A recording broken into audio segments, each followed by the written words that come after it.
I had rheumatic fever when I was 9 years old in 1959, and it left me with a scarred aortic valve. And they told me at the time, you might make it to 40. And I was 9 years old, so I says, well, how much longer do you want to live than that? You know, so it was fine till you start seeing like 38 and 39 come around.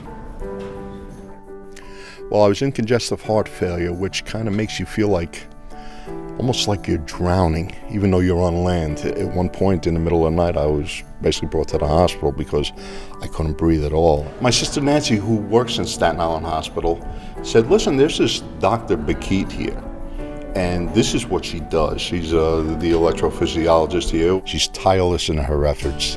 She takes a real personal interest in her patients, and that sincerity does come through. I mean, sometimes you could just tell. I had my surgery, which involved a mitral valve, a new pacemaker, and a maze procedure. It was kind of an ablation to get me out of AFib, which put me back into a normal heartbeat. I left the hospital literally feeling more energized, like now I could go out there and actually reclaim my life.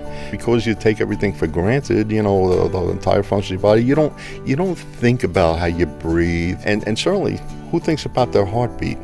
And mine was out of whack for 3 years, and so now that I have it back to normal again, sometimes just for amusement, I'll take my pulse.